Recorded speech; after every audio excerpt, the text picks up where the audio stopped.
बिस्मिल्लाहिर्रहमानिर्रहीम, अस्सलाम वालेकुम।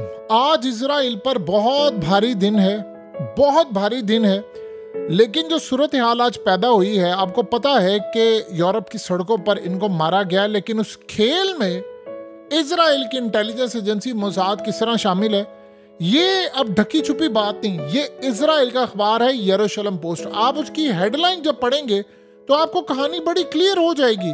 उन्होंने खुद एडमिट किया है कि मोसाद इस पूरे मकाबी तेल अवीव एफसी ट्रिप में एम्स्टर्डम गई है।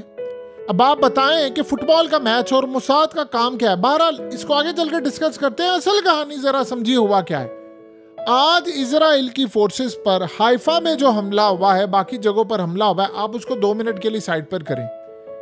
आप जरा ये मनाजर देखिए जो आपकी स्क्रीन पर चल रहे हैं। हुआ क्या है कि एक तो इजराइल में हाइफा, तेल अवीव और दूसरी जगहों पर हमला हुआ है, लेकिन उसके साथ आज इजराइल की फोर्सेस पूरी प्लानिंग के साथ अपने बुलडोजर लेकर बड़े ट्रिक के साथ इन्होंने कोई नया प्लान बनाया था। ये लोग दाखिल हुए हैं लेबनान के अंदर और गालिबन ये बड़ी अंदर तक जाने की इन्होंने कोशिश की और चले गए। अब सूरत हाल ये पैदा हुई कि इन्होंने एक नई स्ट्रेटजी अपनाई, नए तरीके से गए कि पहली लेयर के अंदर इनको लगा कि हिजबुल्लाह के लोग हमें डिटेक्ट नहीं करेंगे। उन्होंने किया क्या है, उन्होंने सबसे पहले इजराइल को वहां पर लड़ाई की बजाय उन्होंने मिसाइल मारे जो सीधा हाइफा के अंदर इनकी नेवल बेसिस को मारे गए। एक दफा नहीं, 2 दफा 24 घंटे में इनका एक ही फौजी अड्डा उड़ा दिया गया पूरी तरह। और ये बड़ी तबाहकुन सूरत हाल है। जब वहां पर पता ये चला कि हिजबुल्लाह वहां पर बिजी, उनको लगा कि ये पता नहीं चल रहा, इनको डिटेक्ट नहीं हो पा रहे। सीन क्या होता है, सीन कुछ ये होता है कि ये अंदर तक बुलडोजर लेकर गए, पूरी तरह ये हमला करने ही वाले थे, उन्होंने वहां से मार दिए मिसाइल। अब वो मिसाइल सीधा जाकर इजराइल की जो बुलडोजर थे उनको हिट किए। और आप इमेजिन करेंगे कि उसमें से उस बुलडोजर में जो इन्होंने तबाह किया है, वहां सिर्फ राख का ढेर आपको मिलेगा। यानी आप यहां से इमेजिन करें कि इजराइल के फौजी, उनके कमांडोज, उनके लोग, बुलडोजर, वो सारा कुछ रौंदने के लिए जा रहे थे। ये देखिए कैसा अजीबोगरीब, आप हैरान होंगे, मकाफाते अमल है कि जो फलस्तीनी वहां पर थे, आपको पता है कि जिन इजराइल के फौजियों ने बुलडोजर चलाए हैं गजा के अंदर, उनका जहनी तवाजुन खराब हो गया है। उनको रातों को नींद नहीं आती और वो जंग लड़ने के काबिल है। वो गजा से वापस आए, हस्पतालों में दाखिल है। उन्होंने बताया कि जब वहाँ पर मासूम लोगों को हमने मारा है तो वहाँ पर हमारे बुलडोजर आगे नहीं जा रहे थे, तो हमको पीछे से ऑर्डर हुआ कि आप लोगों को रौंदते हुए चले जाए, रौंदते हुए चले जाए। इन्होंने बुलडोजर ऊपर चला दिया। अब उनके पास ऐसी कोई सूरत हाल नहीं थी कि वो इनके बुलडोजर तबाह कर सके। अब आप इमेजिन करें कि वही सूरत हाल आज लिबनान में नजर आई है। और लिबनान में सीन ये हुआ है कि ये बुलडोजर वहां पर, यानी इनका भी प्लान था कि हम लिबनान के अंदर वहां पर रौंदते हुए जाएं, लेकिन इनके बुलडोजर जब आगे जाते हैं तो फिर उसके बाद काली राख का ढेर मिलता है, क्योंकि वहां के जो फौजी हैं जो जख्मी भी होते हैं। अब आप सोचें, जब आप मिसाइल मारें, ये तो बुलडोजर हवा में जब जाएगा और अंदर बैठे हुए लोगों के भी चिथड़े आसमान पर जाएंगे, तो आप बताएं फिर सूरत हाल क्या होगी। ये मकाफाते अमल नहीं है तो और क्या है।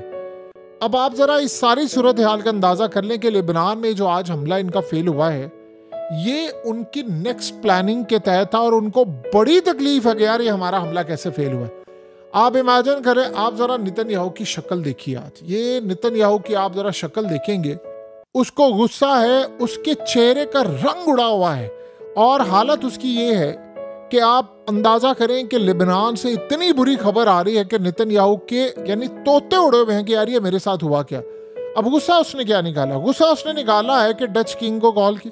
उसने कहा कि देखो आज तुम्हारे शहर में हमारे साथ हुआ क्या है, हमारी फोर्सेस गई। इनकी जो फोर्सेस, आपको पता है आज जो हमला हुआ है वो आप जरा यरूशलेम पोस्ट का टिकट दोबारा देखें। उन्होंने क्लियरली कहा है कि मोसाद के जो एजेंट्स हैं वो मकाबी तेल अवीव एफसी ट्रिप के साथ गए हैं एम्स्टर्डम। कहते हैं उन्हें खतरा है कि वहां पर कुछ हो सकता है, तो मोसाद के एजेंट वहां पर गए हैं। यानी पूरी तरह गेम सेट पहले से की हुई थी। वरना आप इस वीडियो को देख लें, जिस वीडियो के अंदर मैच के मामलात हों या कुछ हो, शायकीन जो वहां पर हैं, आप देखिए कि वो जितने भी वहां पर अरब्स हैं उनको कह रहे हैं कि हम तुम्हें मारने जा रहे हैं, आईडीएफ तुम्हें मारेगी, फलाना करेगी।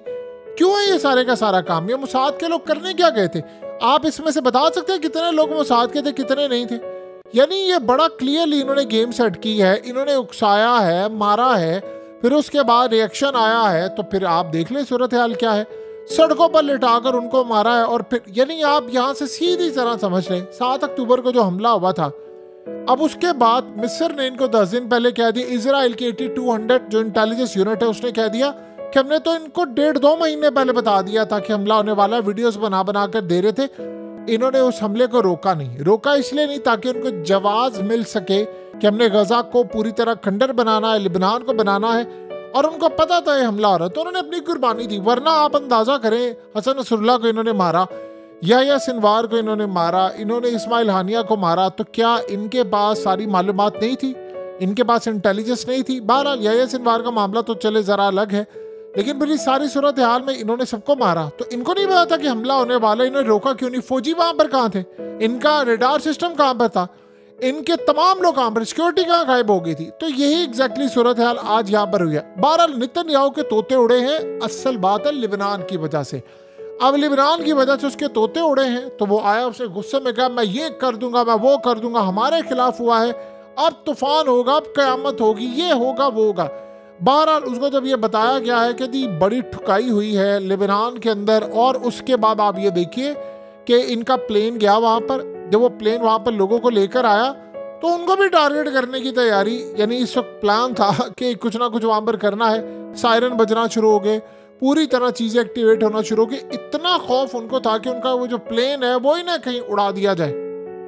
अब आप ये सोचें कि सूरत हाल में नेतन्याहू ये चाह रहा है, उसने ट्रंप एडमिनिस्ट्रेशन को पैगाम दिया है कि देखो हमारे खिलाफ कितनी तबाही हो रही है, अगर हमने ये जंग बंद कर दी तो फिर हमारे खिलाफ लड़ाई होगी। उधर से ट्रंप का मामला सामने आया, उसने कहा तुम एक काम करो, इस जंग को करो बंद, मैं कई इस्लामिक कंट्रीज को तुम्हारे साथ ऑनबोर्ड करता हूँ और वो तुम्हें तस्लीम कर लेंगी, और इस्लामिक वर्ल्ड की कई कंट्रीज इसराइल को तस्लीम करेगी। शर्त ये होगी कि वहां पर फलस्तीन का भी क्याम होगा, 2 स्टेट सोल्यूशन की तरफ मामला जाएगा। अब असल में आप 100 दफ़ा ये बात कह लें, इजराइल को ये बात कभी हजम नहीं होगी कि 2 स्टेट सोल्यूशन की बात की है। अब आप ये सोचें कि अमेरिका के बगैर वो कुछ नहीं कर सकते। हत्ता कि आप इस सारी सूरत हाल का अंदाज़ा लगा लें कि 79% इजराइल से ताल्लुक़ रखने वाले लोगों ने कमला हैरिस को वोट दिया है। ये सारे कह रहे हैं ना, यानी मिसाल के तौर पर आप इस क्लिप को देखें तो आपको पता चलेगा कि इजराइल के अंदर टीवी चैनल्स वाले चीयर्स करें, ये झूठ है सारा।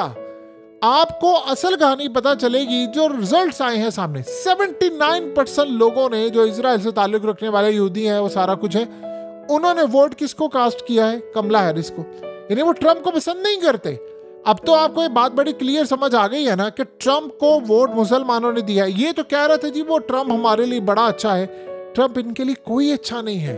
उसने आज इनको कहा है कि ठीक है, मैं तुम्हें बहुत सारी कंट्रीज को, यानी डील ऑफ द सेंचुरी मामला तय करवा दूंगा, तो तुम्हें तस्लीम कर लेंगे। तो लिहाजा ही सारी सूरत हाल में तैयार रहना। अब आप यहाँ से अंदाजा लगा सकते हैं कि चीजें इनके लिए कितनी ज्यादा खतरनाक हो रही हैं कि वो कह रहे हैं कि हमें 2 स्टेट सोल्यूशन की तरफ लेकर जा रहा है, हमारी जंगबंदी का मामला हो रहा है, हम ये काम नहीं करने वाले। बहरहाल लड़ाई का जो लेवल है वो आखिरी दमों पर इस वक्त पहुंचा हुआ है और इजराइल कोई बड़ी कार्रवाई करने के लिए तैयार है और यूरोप के अंदर कुछ बड़ा खतरनाक होने वाला है। ये बात आप ज़हन में रखिएगा, क्योंकि देखिए लिबनान से आ रही हैं बड़ी बुरी खबरें, लिबनान से आ रही हैं, उधर से यमन से खबरें आ रही हैं कि उन्होंने भी इन पर मिसाइल मारा है। तो ये मामला जो है वो इजराइल के लिए इस वक्त किसी सूरत काबिल कबूल नहीं है। अब सिर्फ इंतजार हो रहा है अगले चंद दिन के बाद कि ट्रंप ने जैसे ही ऑफिस को टेक ओवर करना है, आप ये देखेंगे कि इजराइल के अंदर एक कयामत सी बर्पा होना शुरू हो जाएगी और फिर ये सूरत हाल पैदा होगी कि अगर नेतन्याहू वहां पर हैंकी बैंकी करता है तो देखिए एक बंदे ने फिर जाना है। अब ट्रंप तो जाने वाला नहीं है, फिर इसका मतलब है कि नेतन्याहू घर जाएगा, क्योंकि नेतन्याहू जब गले की हड्डी बन जाएगा इंटरनेशनल एस्टैब्लिशमेंट के लिए भी, तो वो फिर आप समझ रहे हैं कि वो फिर गले की हड्डी को बाहर फेंकना जानते हैं।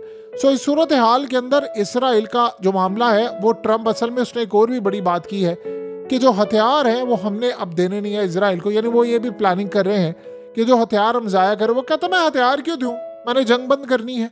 और वैसे भी वो कह रहे हैं कि हमारे लिए मसला पैदा। आज देखिए पुतिन ने मुबारकबाद दे दी है ट्रंप को यानी उन्होंने बड़ा क्लियरली कह दिया है, चाइना ने भी कहा है, रूस ने भी कह दिया है कि ट्रम्प का अगर पीस प्लान है, अमन का प्लान है, जंगबंदी का प्लान है तो हम तैयार हैं। सो हम खुले दिल से इसको तस्लीम करते हैं। ये बात आपको पता है कि रूस की जंगबंदी इजराइल को हजम नहीं होगी, क्योंकि लिबनान को हथियार वो दे रहे हैं, हमास को भी वो कहते हैं दे रहे हैं, ईरान को तो आपको पता है पहले ही दे रहे हैं। तो खेल तो अब नेतन्याहू के लिए बड़ा खतरनाक होने वाला है।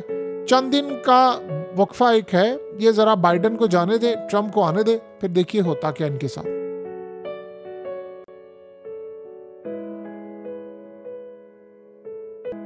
हकीकत टीवी को सब्सक्राइब करना मत भूलें, वीडियो को लाइक करें, शेयर करें और कमेंट सेक्शन में अपनी राय का इजहार जरूर करें।